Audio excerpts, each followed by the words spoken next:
There we go. All right, so this is Group One, Discussion Six. This is Kevin Cronin. Greg Allen over here.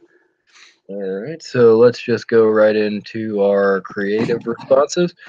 So basically, what I did mine on was uh, the sort of general gist of everything that we kind of read.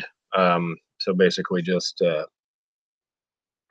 like the creation of self-identity in adolescence. I kind of focused primarily on like minority groups and how they have to sort of exist in a society that um, doesn't necessarily promote them or showcase them properly. Because like I mean, so if you're African American or Mexican American or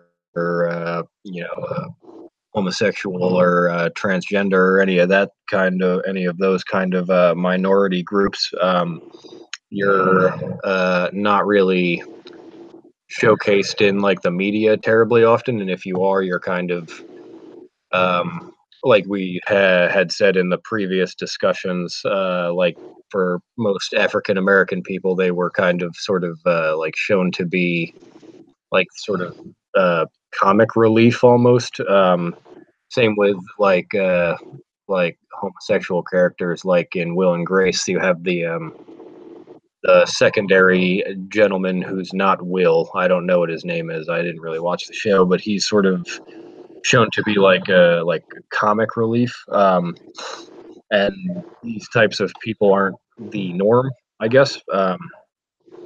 Whereas the norm is sort of like your cisgendered, heterosexual, white um, sort of people. And the issue is that like the people of minority groups have to sort of see that kind of image being showcased in a more prolific way. And because of that, they then have to either one sort of attempt to attain something that they can never attain because they can't like change their skin color or the people that they're sexually attracted to or anything like that. And they either try to be like that sort of up on a pedestal kind of thing that they could never achieve, or they completely um, disregard it and act out against it. Um, so it's kind of like a almost like a double-edged sword for minority groups in that sense, and the people who have power to sort of give minority groups more sort of like role models that they can base their own self identity off. They these people in power just don't do it, or they're not capable of doing it through like the various sort of bureaucratic uh, setups that they inhabit. And that was primarily the general gist of my um, creative response. Awesome. Yeah, I think like you talked about, it's tough when, these African American or homosexual characters per se are, um, only portrayed on television or in media as comic relief or, in negative ways. It's tough for, you know, a young viewer to look at that and be able to then establish their own sense of a positive identity, if all they're seeing is something negative or something as a joke. There's not that like TV role model that they can look to, or that TV character that they can look to and say, I want to be like that guy. So yeah, those are good points.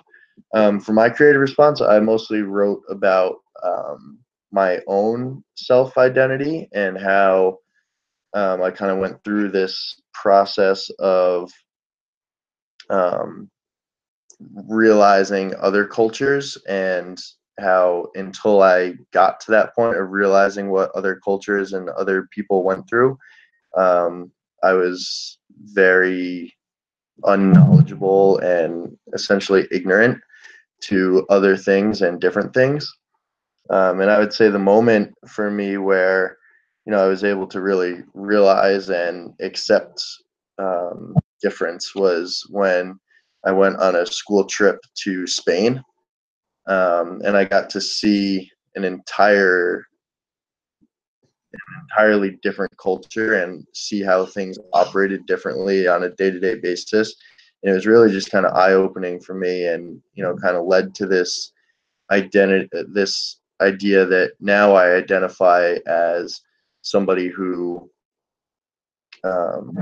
is open and accepting of different cultures and willing to learn about different cultures and their experiences and their history.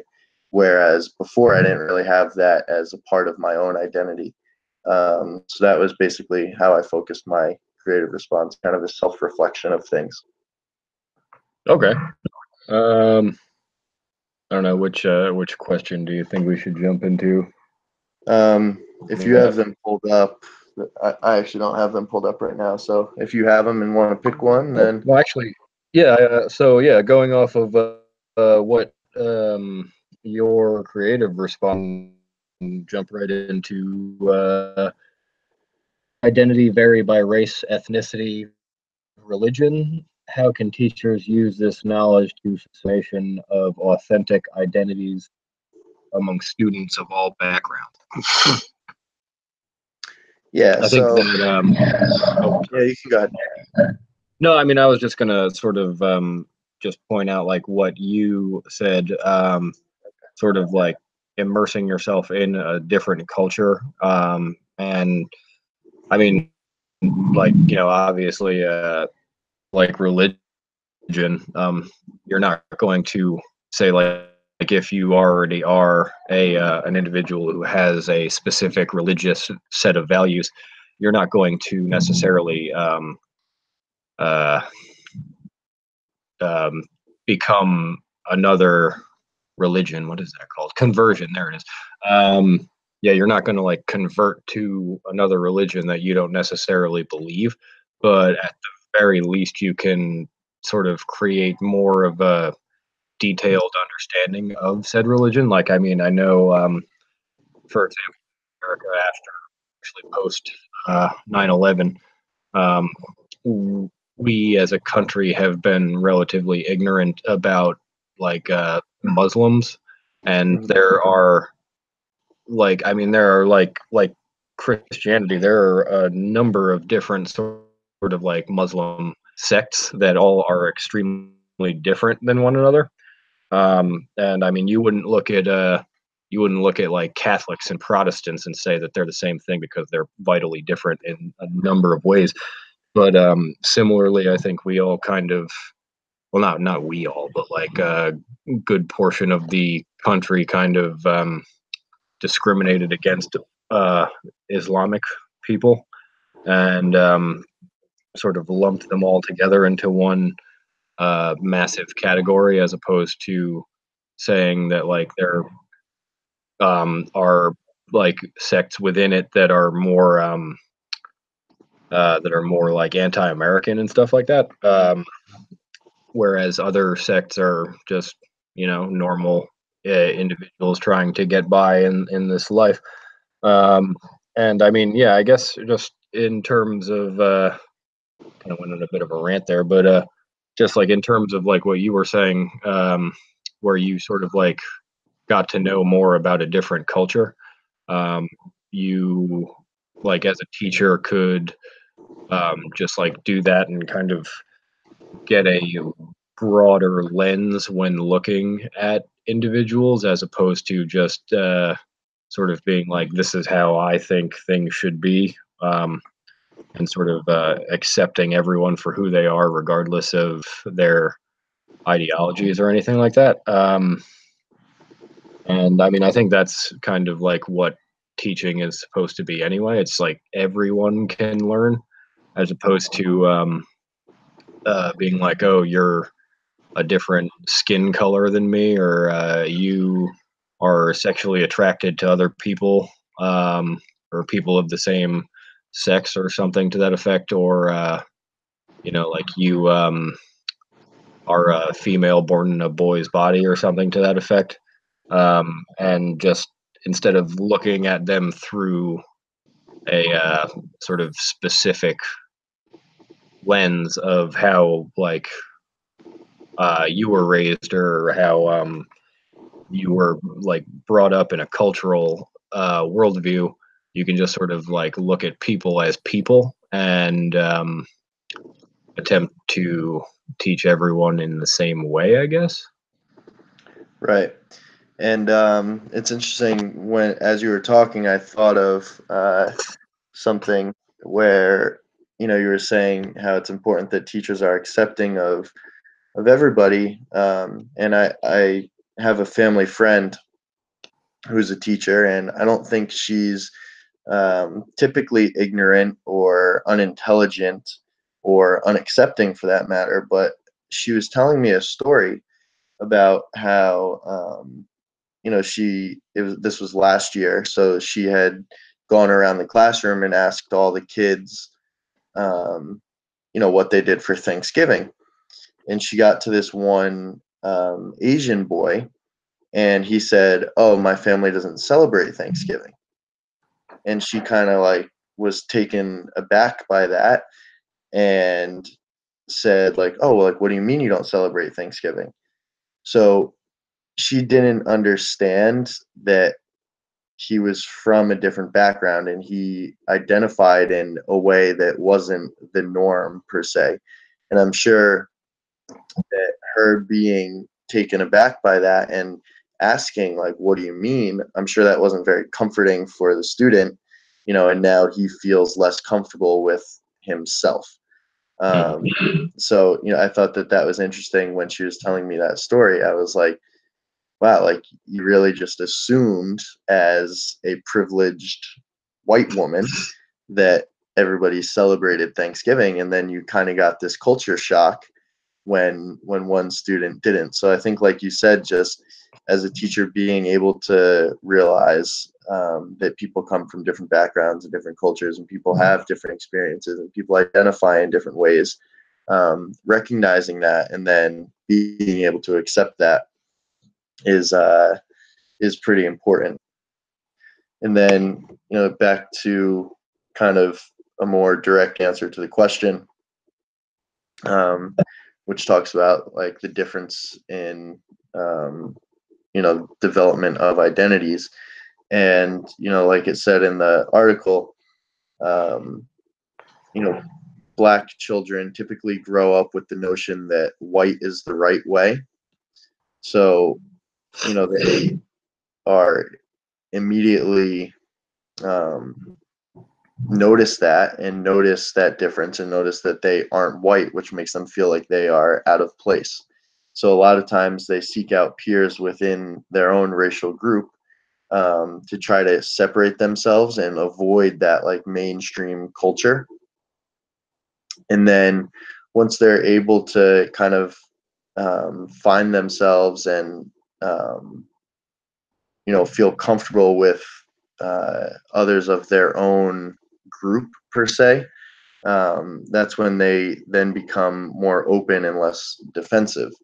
And that kind of development of the identity is very different from uh, the development of a white child's identity, in the sense that we're born to notice and essentially fear difference, and then white people tend to judge those differences by using stereotypes, and anyone that doesn't fit into that stereotype is then an exception, uh, which is a false perception of reality, essentially. Um, and then, unlike people of color, white people have the availability to kind of remove themselves from situations where they have to interact with people from another race. So if their discomfort level is running high around people who are different, they have the option to step away and only really associate themselves with white people if they choose to do that, where people of color don't really have that option.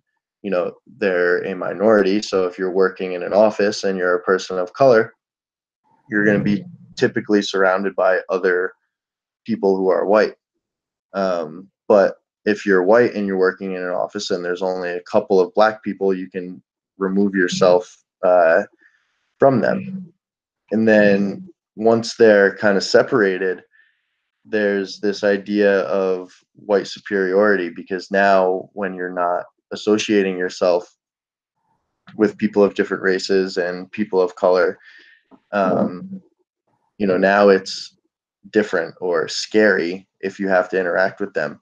So it's kind of a frightening development, you know, as we kind of naturally progress, and the idea is to separate and avoid.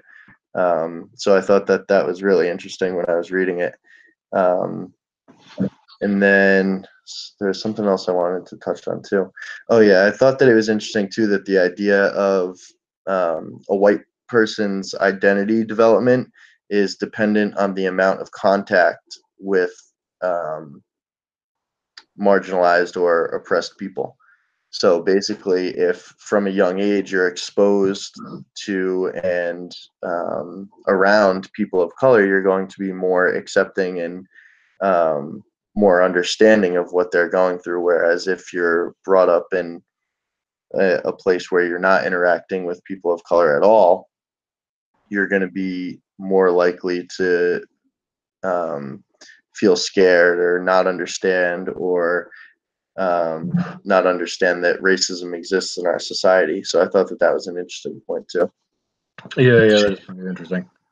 Well, I mean, like that, what you were just saying is just like the, like almost, I mean, it's not forced, obviously, but like the separation of people from like people who are different than them.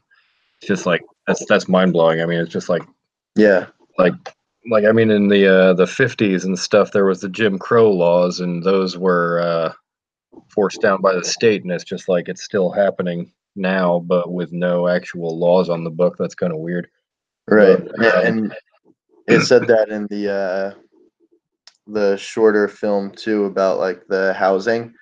mm, You know, originally there were laws where black people were not allowed to have housing, but then when those laws went away, you know, there weren't written rules, but the policies were still intact, and people of color were still denied housing and mortgages. So yeah, you know, even when the physical laws go away, the policies remain intact, and they find a way to discriminate. yeah, yeah. All right, so let's see here. What are the special challenges that people with disabilities have for personal identity in our society? What role identity play in the formation of healthy identity for those in the margins?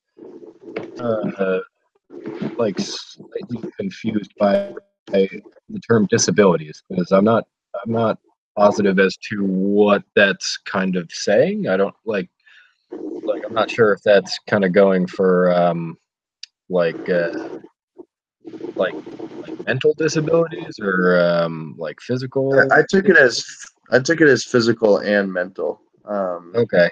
I think I kind of looked at it as the same category. Yeah, yeah. I mean, because I mean, obviously, I have absolutely no experience in having like any type of mental disability. So like, I don't know how they sort of like I don't know how they sort of create their own identities and whatnot.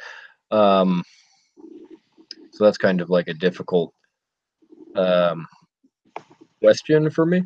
But like, I know, like, I mean, I don't think that people going through body dysmorphia is like a disability.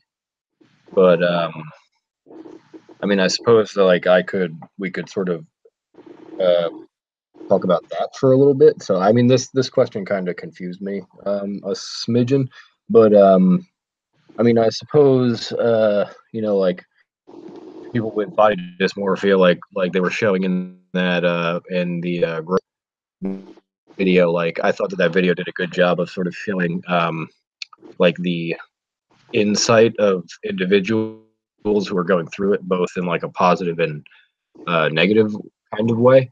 Like like the positive way is like that one little girl who like was very clearly a girl, but she was born a boy. And I mean, the only reason I'm like bringing this up is because like I just in my Shakespeare class we just read Twelfth Night, um, which is like everybody's like you have women who are dressing up like men, and you have like another guy who's sort of like trying to gain in social standing, and the whole general one of the themes is that uh like social class and gender are sort of like social constructions, and they're like an act kind of like a person can act like they're higher in the social hierarchy, and likewise a person can act like a boy or act like a girl, and I mean I would say in terms of that, um, hang on, I lost my train of thought there. um, yeah, I don't know, I mean I guess in terms of that, like just because like that is such a unique sort of situation, um, and with today's like sort of modern medicine practices and like the different surgical uh, sort of initiatives that there are, it's sort of becoming easier for people with body dysmorphia to sort of um, become more fluidly what they like actually are. Um, and I mean, I guess that that would like yeah, like because the little girl was very clearly a girl, and like she was very distraught at the idea of growing up and being a boy, and so like in that sense, her self identity would have been made easier for her with all of the various sort of treatments and like estrogen injections and treatments and whatnot. And then likewise at the end of it, there was a young man who um, had like the red curly hair. I can't remember what his name was, but like he was going on about how because he went through all of the sort of testosterone and the surgery and everything at such a young age, he didn't really have um, the ability to sort of um, go through things like someone who would have been born a boy would have. Um, and I guess in that sense, that was kind of like an interesting thing. I mean, he was saying that like he obviously felt more comfortable as a boy, but that he would have liked to have been able to sort of like have the formative years without all of the sort of added stress and pressure of the sort of medical procedures that were going on. And I suppose identity movements playing for me. I mean, I guess I kind of already touched on that. Like, I don't really know if you know. I guess like the LGBTQ community would be um, a sort of movement for that, um, and they like give people who are transitioning like an outlet to sort of uh, talk and like allow. Oh yeah, like the the one kid who was watching the YouTube people who were taking the tee shots, and how that kind of like helped. So I guess that like that's like an outlet for them Right. to connect to others and things of that nature. And I mean, obviously, human beings are social creatures, and we need human contact. And I would imagine that that would be a situation in which you do feel kind of alienated and separated from people, especially the one boy whose dad wouldn't sign the name change or the tee shot injection forms. Um, I mean, it was like he was alienating his son because he didn't believe in what his son was telling him, kind of a thing. And I guess that just in that sense, it kind of gives a person some kind of outlet to express themselves. Um, yeah, I mean, I'm not sure if I answered that question correctly, but that was like the way I sort of interpreted it. I didn't really know how to go with it, so I hope I did it correctly. Yeah, so I mean, I think with disabilities and I think the main takeaway is the idea that like people who are disabled um, have this struggle of this desire to want to be normal per se.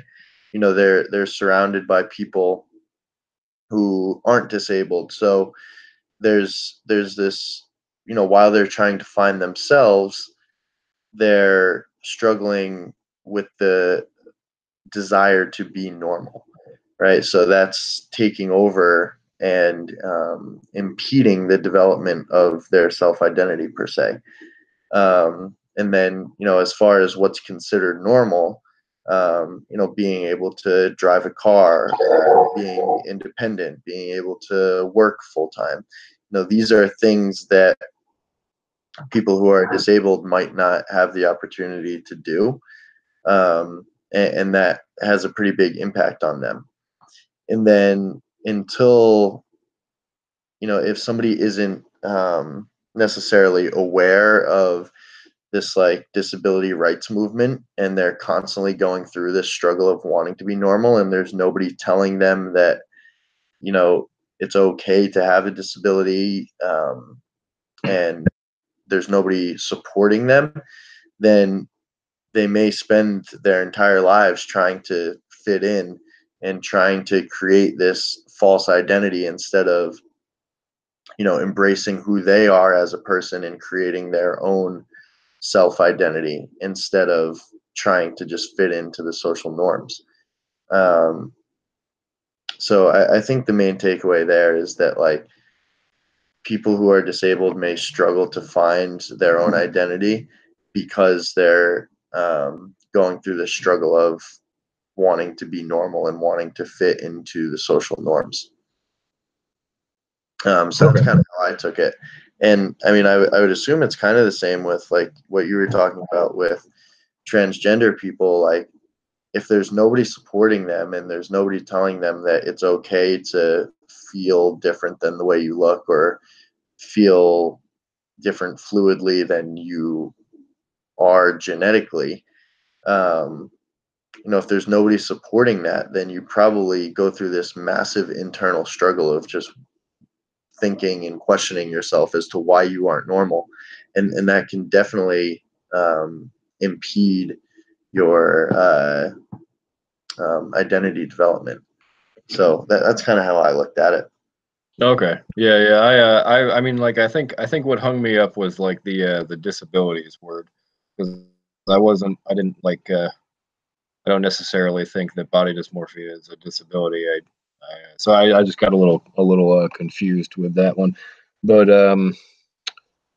yeah. Okay. So jumping from there, you want to use one of your questions, or do you want me to use one of mine? I can start.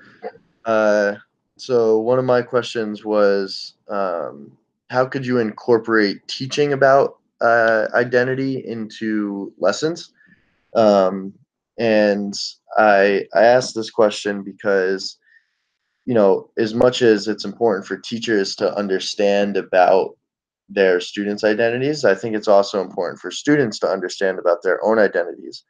And I never really had a conversation about identity until I got to college, and I had this one professor who was really good about helping us try to find our own identities and really figure out who we were.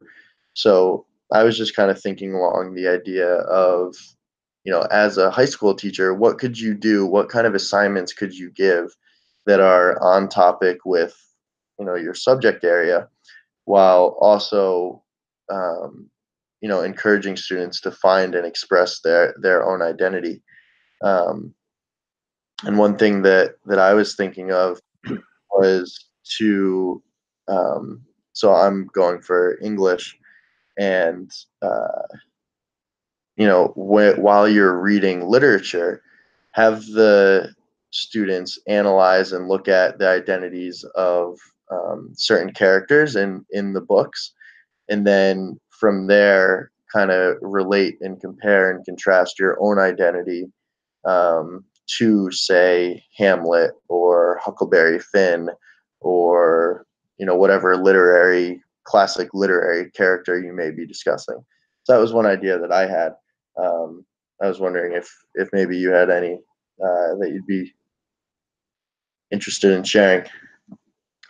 Yeah, well, I mean, yeah, I'm also going for English, so I was actually thinking along the same lines as what you were saying. Um, but I mean, yeah, I mean, also like just like in any kind of text that you read, um, there are multiple sort of different points of view. And like, I mean, you have the narrator, you have like the different characters, you have different sub characters, you have all of this sort of stuff going on, and every single one of them all have their own unique personalities and things of that nature. Like, I mean, in any book that you read, you always have like that one character that you sort of identify with, um, and that is have them write a paper about like a character that they felt like a connection with, and then why, or something to that effect. I think that that would probably be the best sort of way of figuring out identity, because like, I mean, in any book that you read, any the character that you identify with, you sort of almost like imagine yourself as that person. um so I think that that's kind of like a way that you could look at it. Yeah, no, that's really good. um, all right, so do you want me to ask my second one, or do you want to get into one of yours? Yeah, I mean, yeah, well, we could finish off, we could round off yours. All right. So my other one, something I thought that was really interesting through the readings, was the idea of um, religious identity. So my question was, what is your personal experience with religious identity? And I'll kind of answer my own question first. So for me, I kind of was brought up where I would go to a Methodist church um, every, pretty much every week. And then, my parents just kind of brought me there, and I thought that that was just kind of how it was. But then I started taking confirmation classes so that I could be confirmed into the church. And through the classes, I was thinking, and I was like, man, I don't know if I really believe in some of this stuff. I don't know if I'm really bought into what they're telling me. And that was kind of the first time I had really ever questioned it. And I brought it up to my mom, and my mom was like, yeah, like you don't have to believe in it. You don't have to, you know, get confirmed into the church. So she really allowed and nurtured my curiosity per se. And that ultimately led me to uh, you know believing that I don't know if I do believe in a higher power, or anything. So I guess now I would identify myself as close to atheist as possible, pretty much. Um, and I think without having that support and nurturing from my mother, and with by her not telling me, no, you're wrong, you have to be confirmed into the church, you have to believe what they're telling you, it's right. By her allowing me to think for myself and come up with my own questions and beliefs, that really helped my uh, self-religious identity. So I was just curious if you're comfortable with sharing, of course. Yeah, I mean, I went to Catholic school for probably 15 years, something like that. Um, and I pretty much went to church every Sunday for probably like the first 17 years of my life, probably somewhere in that area. I mean, I wouldn't necessarily say that I am atheist. I mean, I don't go to church anymore. But I don't know.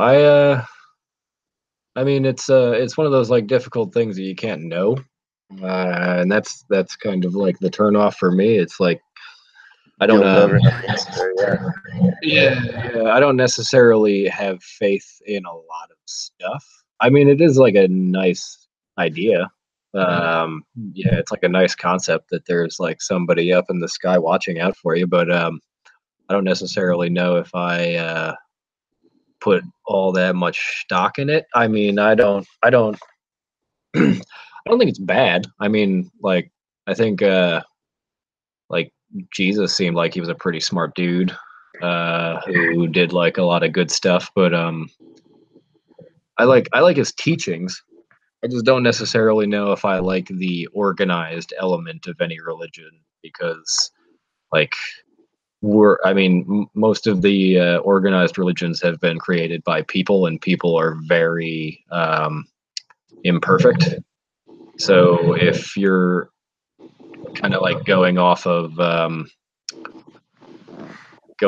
like church doctrine, or you're going off of absolutely no idea what they're talking about. Um, so that's my general of it. I think. Yeah. Yeah, and one thing that I think is interesting with religion is that, like, it's one of those things where there's really no wrong answer because we'll never know. I have a tough time hearing somebody out whose self identity is this, like, white supremacy, like, extremely racist thing. To me that's just wrong, and I think there's a lot of evidence to support that that's just not right. But I think the beauty with religion is the idea that, since we'll never know and we'll never find out, you can't tell anybody that they're wrong. So it's really just open to your own interpretation. So there's a lot of room and a lot of freedom for a self identity, whereas, so I would never judge somebody for what they believe in religiously, whereas I'll judge somebody pretty hard who says, I hate black people are terrible, white supremacy, rah rah, like, because to me it's pretty cut and dry that that's just wrong, you know. Yeah. Yeah. So I think the beauty of religion is the idea that it's completely free, and that there's no right, there's no wrong, because like you said, we'll never know. Yeah. Yeah. I mean, well, I think it was in the reading where it's like depending on your outlook of it. Like well, Marx said that religion is like opium because people don't think Right. for themselves. Um, but then like yeah, on the other hand, it's like certain groups of people wouldn't have gotten through the relatively hard times that have faced them if it wasn't for religion. Like, I mean, I'm Irish, and I mean, like with the 1,000+ years of English beatdowns and various penal laws and absolutely no assistance from them. I don't think that without Catholicism they would have been able to get through that because there wouldn't have been any hope. That's why I can't really like completely shut it down. But yeah, I mean, I don't know. It's a very difficult thing to sort of think about. Yeah, Um, interesting. yeah. All right, so let's just jump right into this one. So, all right. So, one of my questions was how much of self identity is a social construct, and how does that sort of play into society? Um, so, like, yeah, kind of going off of what I was saying about like Twelfth Night and how gender and um, social social class is like an act. Um, that you can sort of like put on like all the world's a stage and all the people merely players, that kind of a thing. um, and sort of um, I'm trying to think of like what I wanted to say here. Yeah, so I mean, I guess like in that sense, and it's also like when you're when you're born, you're just kind of like a ball of cells that's crying and full of full of the goo and whatnot, and like you don't have any type of self identity. So I mean that's kind of like kind of tying back to the religious talk that we were just having. Um, I have been attempting to get through some Jean-Paul Sartre stuff, um, and like I think one of his big things was existence before essence. So like you exist and then you create yourself based off of your existence, as opposed Hmm. to the other way where you have a soul the second that you're conceived, and you're gonna be this thing regardless of what you do with yourself. So I mean, I guess in that sense, like if people do build themselves through existing, like they obviously would have to draw from something, and that's where I think the societal aspect comes into it, because like I mean, especially the conversation that we had last week where kids and people and whatever else go onto like these social media sites, and they get influenced by these influencers, and then all of a sudden everybody's wearing the exact same sort of stuff that the like sort of idols, like I don't know, like the Kardashians or something, because people watch them on TV and then they want to be like them. Uh, that's what I was kind of like thinking Right. about how like identity is kind of socially constructed. Yeah. So what do you think? Yeah, I agree with that too. I mean, just looking at myself, I identify myself as a college student, and I think a large part of that is because societally, I always, that was always the plan. I saw, and there were people in my life who had gone to high school and then they go on to college. So societally, for me, that's what was expected. So that's kind of what happened, and that led to one aspect of my identity. I also identify myself as a trying to think of a good example here. At one point, I identified myself as a basketball player, and I started playing basketball because my friends started playing basketball, and it's what the kids were doing at recess.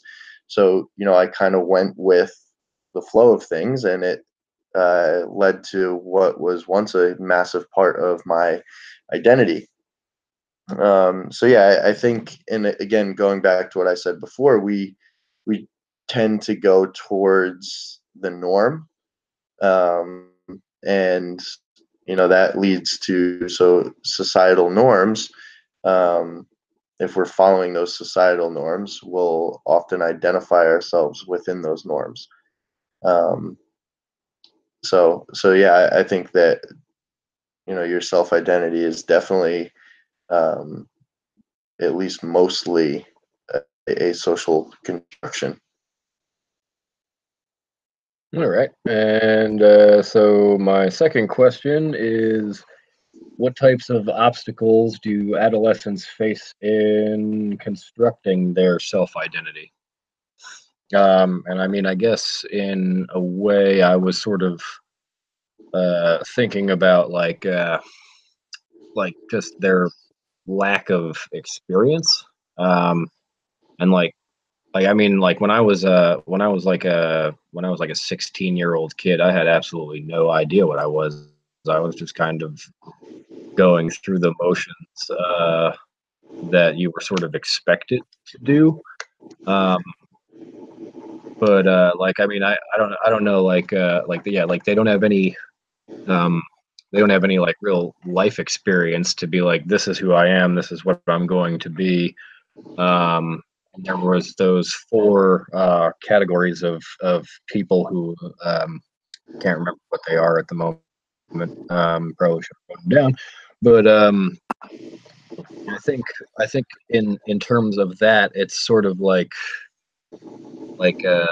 you might have one person who, in terms of like obstacles, you might have one person who is more of like the sort of like artist kind of person who goes to like who wants to go to like a drama club or something to that effect, and then they get picked on because they're different or something to that effect. Like that could potentially be like an obstacle sort of blocking that person from uh, assessing their own self identity. That was kind of like my thought about it. I wanted to kind of get your take, see what you thought. Yeah. So I definitely agree with what you said, and I think the overarching main idea here is the idea of peer pressure and pressure from parents and adults as well.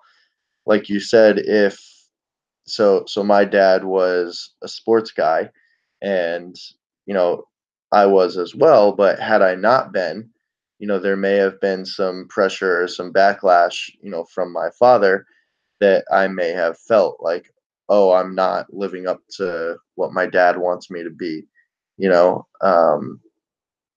or, I think my father would ultimately be accepting, but I know that there are fathers out there who love sports and their kids don't love sports. And then that's like the end of the world for the dad. So there's pressure to, again, kind of fit into these norms. And if somebody is, feels something different than the norm, there's then pressure, and it becomes harder to develop a true self identity. Um, I think the drama, like you said, the drama club example is good. Or if a kid, really likes drawing, maybe he gets made fun of because he's not athletic, or um, things like that. So yeah, I think peer pressure and pressure from parents and adults definitely is an obstacle for somebody who's trying to create a true self identity. All right. Yeah. So And that wraps us up, right? that does it. Yeah. So that was Group One Discussion 6. Signing off.